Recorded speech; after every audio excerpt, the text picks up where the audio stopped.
Hello, Bartonella family. Welcome back to another day of living a life in hell. Well, maybe not always. 95% of the time. So today I'm going to discuss sleeping. Alright, I made myself a list because, not for nothing, I'd never remember all 3 of these pages. You know how that goes, right? Alright, so we're going to start back to when I was in my later teens.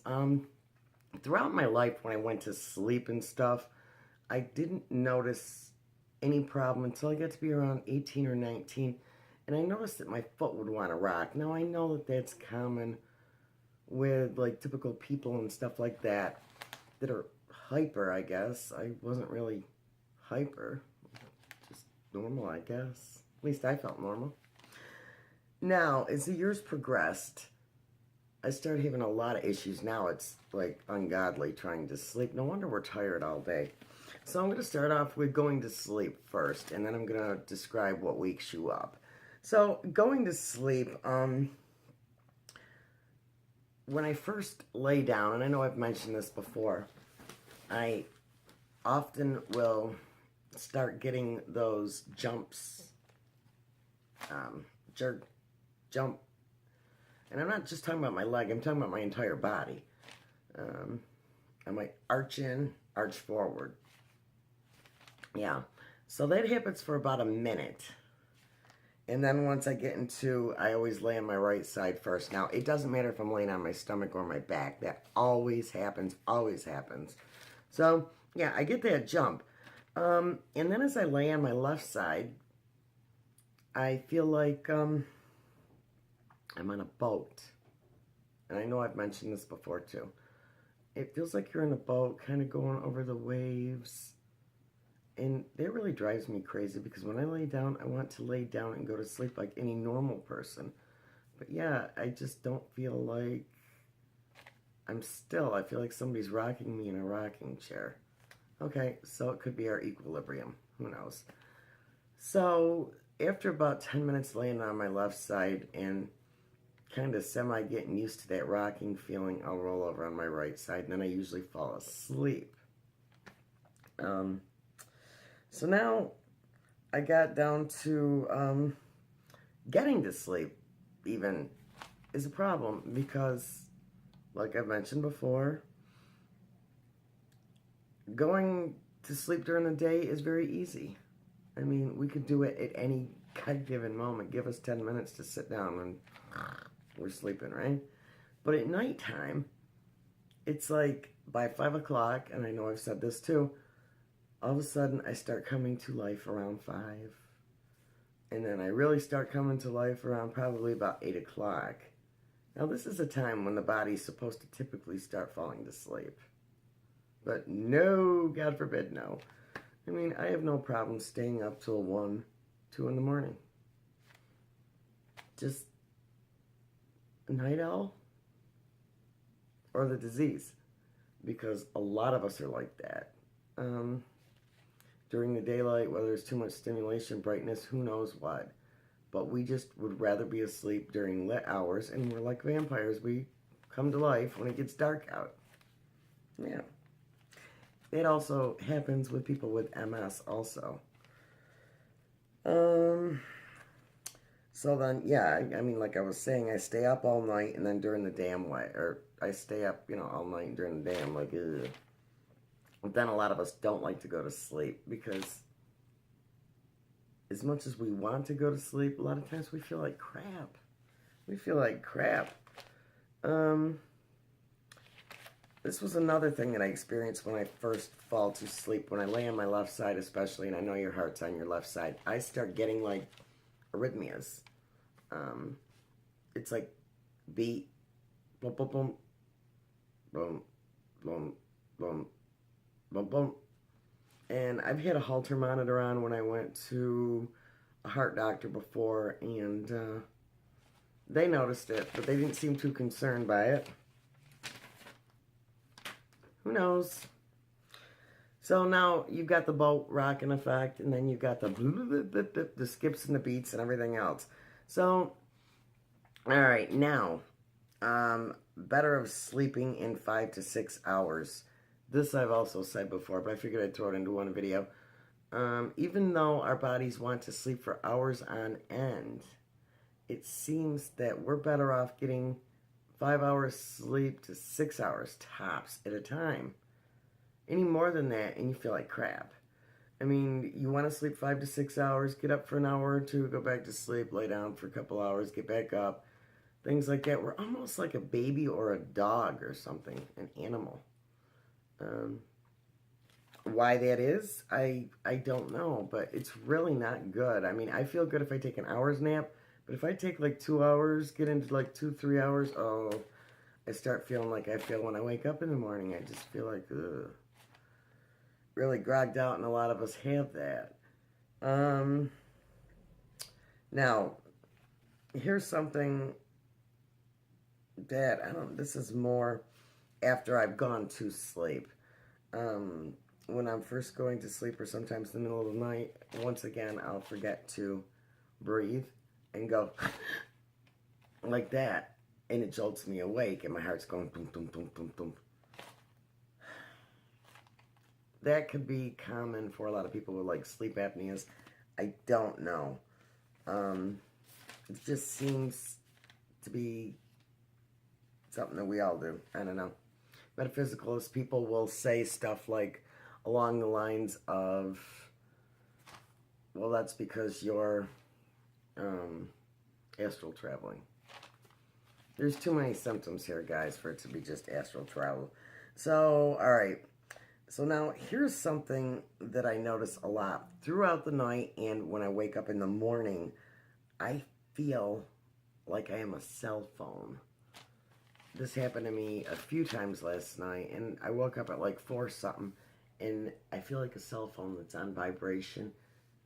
It's like my insides are just like shaking and trembling all over the place. And then, sometimes I'll be like that, and then all of a sudden I'll get the jumps on top of it, so I gotta lay there for about 2 minutes. I have to go jump, jump, and meanwhile I'm vibrating the whole time, and it's like jump, jump. What is going on? You know, I mean, it's I don't know.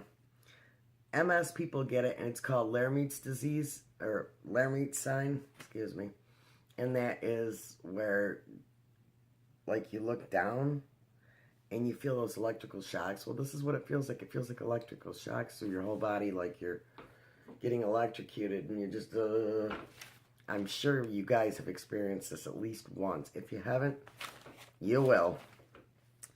Then times I wake up in the middle of the night, and I hear this, like, high-pitched frequency sound, almost like a squeal, kind of like a tinnitus. Well, I also have tinnitus, too, but it's almost like a buzzing in my brain. Now, this is just the head part. It's a buzzing in your head, kind of, and then you hear this high-pitched frequency. So that wakes you up. So then you put something on to make some noise, and hopefully that goes away. Then you fall back to sleep. Then there's the issues of pain. Pain in my shoulders and in my hips. I've tried various mattresses. I've even gotten some of the most expensive mattresses. Might I suggest, do not get the mattress where your glass of wine won't spill when you jump on it. The good old-fashioned big, thick memory foam mattresses by Sealy, yes, you know, a couple $1,000s later, you go to sleep, you sink in. It's great for a 20-year-old, but that's about it. You sink in, you get overheated, you end up aching 20 times worse than you would have if you had slept on a bare floor. Really. Parasomnia. Now, this is something else, too. This doesn't happen very often. It'll do it more if I'm, like, taking a nap or something. But it's almost like you get woke up by an explosion sound in your head, and you're thinking, oh, my God, am I having a stroke or what? What's going on here? Yeah, that's another weird thing that I've had happen, but it doesn't happen very often, thank God. Then, of course, there's the times where we wake up and we feel like we're paralyzed. You twitch and you jump for about a minute or two, and then you come out of it and you can move. Now, normal people have that, but that's just something that we have. A lot of times when I get that buzzing frequency in my body, that also comes along with it. I have found that sleeping setting up is a lot easier than laying down, and that's because I feel like all the liquid's going to my brain, and when I wake up in the morning, it feels like my brain is so slushy, like I've drank and drank and drank for weeks, and when I wake up with a sloshy brain, when it feels like my brain is swollen, I have an awful day, usually, typically. And that means taking ibuprofen as soon as I wake up. Or if you guys are on steroids, well, you probably don't experience it, but that would be the time to take it. Yeah, that's another thing. I was mentioning that about the swelling and stuff when you wake up. A lot of times, every morning I wake up, my face is all swollen. I look white as a ghost. My hands are swollen. I'm just swollen from head to toe. And I've actually weighed myself when I woke up. And I've actually weighed more when I first, within the first hour or two than I do a couple hours later. Do I have to pee it out? Who knows? So yeah, that's just some of the weirdness. Here's another thing that started waking me up is the numbness. I would go to sleep and I would wake up with like my hand numb. That always wakes me up. But now, like I've mentioned before, it's always in my fingertips. It's just like you're sleeping on your arm or your hand, because I do sleep like this on a pillow with my hand underneath the pillow. So I'm always waking up and something feels like it's asleep. Now there has been a couple times where my whole one side's gone to sleep, and I'll flip out and start thrashing around in bed like I've had a stroke, thinking, oh my God, did I have a stroke? But slowly but surely, the feeling comes back. And there were times back in 2012 when I had the bad flare-ups that I would wake up in the middle of the night and I'd be going, humming. Sounded like somebody that was chanting in their sleep or something. Yeah, almost like I was humming with a frequency in my body or something. Kind of like that buzzing sensation I was talking about earlier, when your body feels like it's just like being on vibrate like a phone, and you're like this inside, but it doesn't show unless you go or whatever. Yeah, I was like,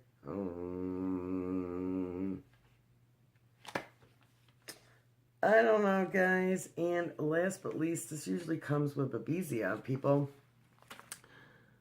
Overheated. I don't know if this may be related to some of the problems that I'm experiencing as far as the buzzing and all the other stuff, but I get so overheated.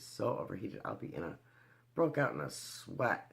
Like a lot of people like to take baths before bed, which I always used to like to do, is take a nice soaking bath and then a shower to follow.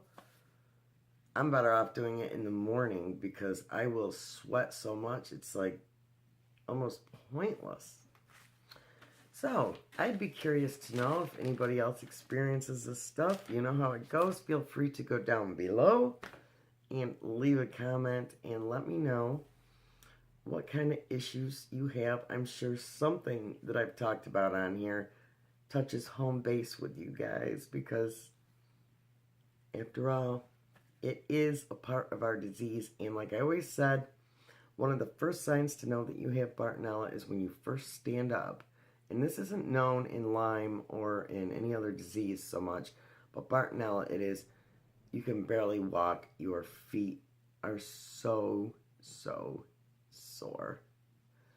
But I've got some more upcoming videos on skin problems, where you get gouges and things like that. Lots of different things. Problems with your feet, problems with your eyes, so on and so on and so on. Alright guys, thank you so much for watching. I love all of you.